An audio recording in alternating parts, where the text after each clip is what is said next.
I never thought a casual family dinner would turn into the night that changed everything.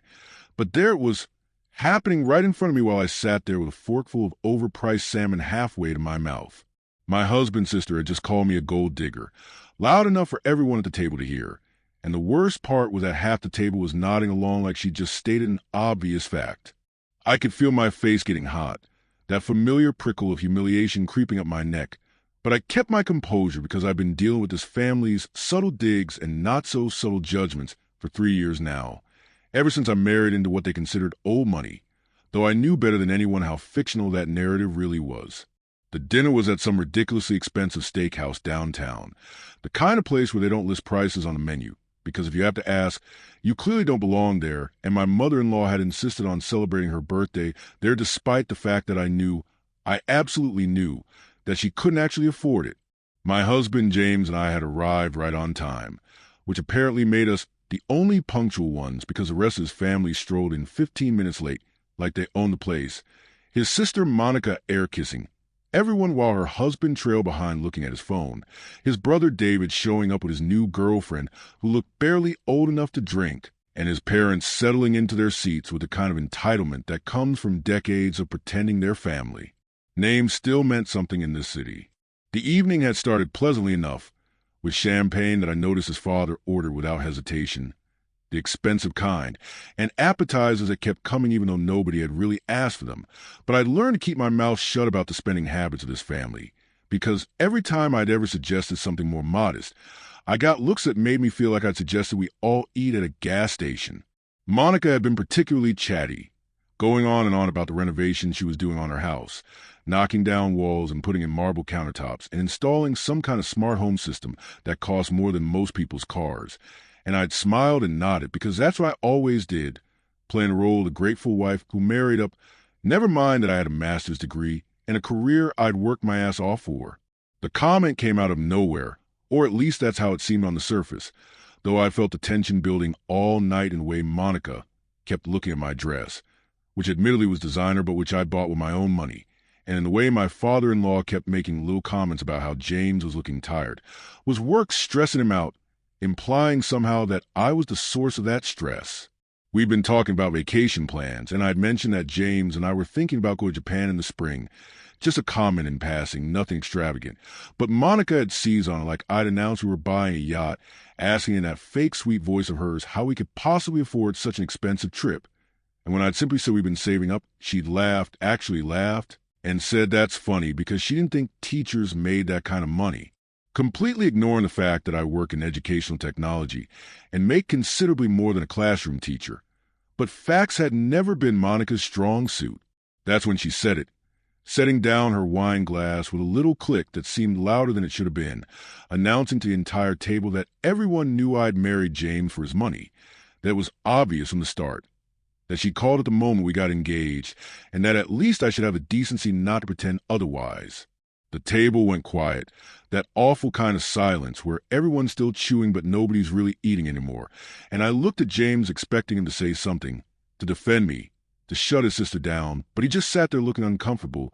glancing between me and Monica like he was watching a tennis match he had no intention of interfering with. I should have let it go. I really should have taken a high road, smiled tightly and changed the subject like I'd done 100 times before when his family made a little comment about my background, about how I grew up in a regular middle-class neighborhood and went to public school and didn't summer anywhere or winter anywhere or whatever the hell these people did with their seasons. But something in me just snapped. Maybe it was a wine or maybe it was 3 years of biting my tongue. But suddenly I was done, completely and utterly done with the charade. And I heard myself speaking before I could really think about what I was saying, my voice calm and clear in a way that surprised even me. I started by thanking Monica for finally saying out loud what she'd been implying for years, and I told her I appreciated her honesty. I really did. Because it gave me the opportunity to be honest too, and maybe it was time everyone at this table had a real conversation about money since they all seemed so concerned about it. I could see James's eyes getting wide, his hand reaching for my arm under the table like he could physically stop the words from coming out of my mouth. But I was already going, already committed, and there was something almost liberating about finally saying what I've been thinking for so long. I explained very matter-of-factly that yes, I was aware that James came from what was supposed to be a wealthy family, that the name carried weight in certain circles, that there was a family trust that everyone spoke about in hushed, reverent tones. But what was interesting was that in the 3 years I'd been part of this family, I'd learned quite a bit about the actual financial situation, not the performance of wealth that they put on for the world, but the reality behind it. The family trust that everyone loved to mention, I continued, had been essentially drained by James's grandfather before he died, spent on bad investments and a lifestyle that was unsustainable, which everyone at this table knew but nobody wanted to acknowledge. And what was left was barely enough to cover the property taxes on the family home that his parents were desperately trying to hold on to despite the fact that it was falling apart and they couldn't afford to maintain it. Monica's face was starting to change color, going from her usual carefully maintained tan to something approaching red. But I wasn't finished, not even close, because now that I'd started, all the financial details I quietly observed over the years were spilling out like water from a broken dam. I mentioned how I'd noticed that whenever we went out to dinner as a family, there was always this awkward moment at the end when the bill came. Everyone suddenly very interested in their phones or the dessert menu, and how James and I always ended up paying, always, without exception, because his father would make some comment about cash flow, or his mother would mention an unexpected expense, and we'd just quietly hand over the credit card because it was easier than dealing with the fallout of saying no. I brought up the renovation that Monica had been bragging about all night, and I asked her very sweetly if she wanted to tell everyone who'd actually co-signed a loan for that work, or she'd prefer I did it, because James had shown me the paperwork when she'd asked him to help, sworn him to secrecy, promised she'd pay him back within 6 months, would have been 8 months ago now with not a single payment made. I watched her husband's face as this information came out, the way his expression shifted from confusion to anger to something like recognition, and I realized he probably hadn't known about the loan at all, which added a whole new dimension to the situation, but I wasn't stopping now. I moved on to David, sweet, irresponsible David, who worked in sales at his father's old company, a position he'd gotten through connections and kept through those same connections despite performance reviews that James had mentioned were less than stellar. And I asked him if he wanted to tell his new girlfriend about the time he'd borrowed $5,000 from James to cover gambling debts, or the other time he'd needed money for a DUI lawyer, or the ongoing monthly payments James was making to help him cover his car lease, because apparently living within one's means was not a skill anyone in this family had bothered to develop. The mother-in-law was next, and this was where I maybe should have shown some restraint. But restraint had left the building about 5 minutes ago, so I mentioned the shopping addiction that everyone pretended not to notice, the packages that arrived at our house when she'd maxed out the credit cards his father knew about and had to use our address for the ones he didn't, the closet full of clothes with tags still on them that she bought with money they didn't have while his father stressed about retirement accounts that were dangerously depleted. I brought up the country club membership they couldn't afford but refused to give up, the charity galas they attended where they bid on auction items they couldn't pay for, leaving James to quietly settle the accounts later, the lifestyle they were clinging to with their fingernails while drowning in debt they refused to acknowledge. And then I got his father, the patriarch of this whole mess, the man who'd built his entire identity on a family legacy that he'd personally run into ground through a combination of bad business decisions, refusal to adapt to changing times, and an unwillingness to admit that the world didn't owe him success just because of his last name. I talked about the business loans that James had co-signed, putting our own financial future at risk, the investment opportunities that had turned out to be disasters, but that his father had insisted were sure things, the casual mentions of needing help with property taxes or insurance premiums or home repairs that always turned into substantial checks written from our account to theirs. I laid it all out, every dollar, every loan, every mortgage payment we'd helped with, every credit card bill we'd quietly paid, every emergency we'd funded, and when I was done, I pulled out my phone, opened up the spreadsheet I'd been keeping for the last year, because yes, I'd been tracking it all, every single expense, every time we bailed out a family member or covered a family cost or been guilted into funding their lifestyle, and I passed my phone around the table so everyone could see the numbers, the cold hard truth of exactly who was supporting whom in this family. The total was staggering, even to me, though I'd been the one entering the numbers, Over $150,000 in the past year alone, and that wasn't even counting the years before I'd started keeping detailed records, and I explained very clearly that every single dollar had come from what James and I earned, from our jobs, from our savings, from the life we were building together. Because as it turned out, the family fortune everyone assumed existed was nothing more than smoke, and mirrors and the unwillingness to admit that the money had run out decades ago. I looked directly at Monica when I told her that yes, I'd married James for money. I'd married him for his work ethic and his intelligence and his earning potential that he developed himself through his own education and career,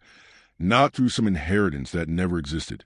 And if you want to call me a gold digger for building a life of a man who actually worked for a living instead of coasting on a family name, then fine, I was a gold digger. But at least I was paying my own bills and not mooching off my siblings while pretending to be something I wasn't. The silence that followed was deafening, broken only by the awkward sounds of other diners around us who'd definitely been eavesdropping because I hadn't exactly kept my voice down, and I could see the waiter hovering nervously near the kitchen, probably trying to decide if he needed to get a manager involved. James was staring at me with an expression I couldn't quite read, somewhere between horror and admiration, and I realized I'd just blown up his entire family dynamic in the space of about 10 minutes. But I also realized I didn't care, not anymore, because I was so tired of being a villain in their story when I was actually the one keeping them all afloat. Monica was sputtering,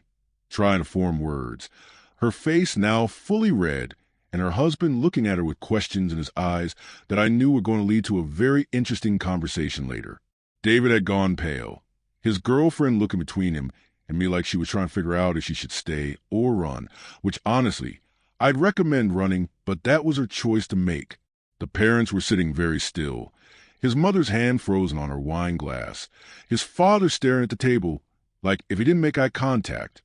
this would all go away. I stood up then,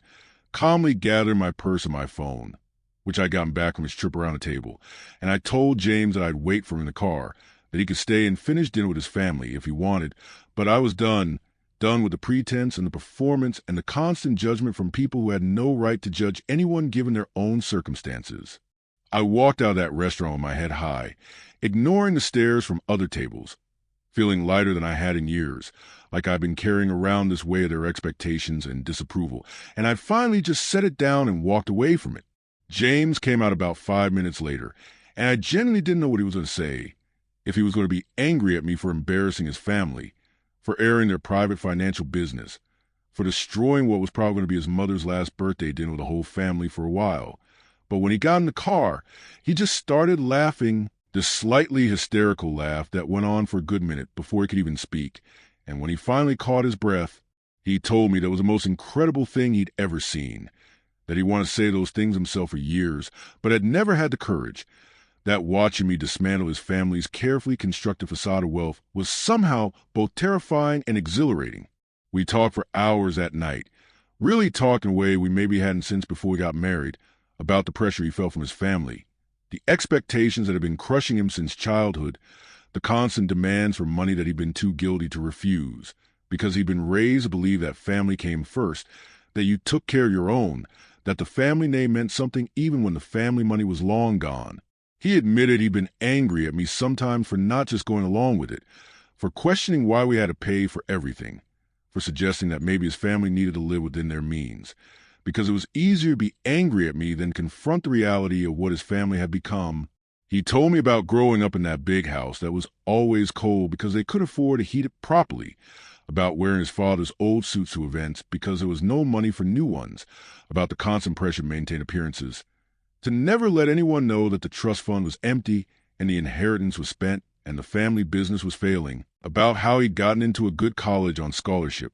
but had let everyone believe it was family money because admitting otherwise would have been admitting the truth. He talked about watching his parents make increasingly desperate financial decisions, borrowing against assets they didn't have, running up credit card debt to fund a lifestyle they couldn't sustain, and knowing that one day it would all come crashing down, but not knowing how to stop it. And then he said something that surprised me. He said he was glad I'd done it,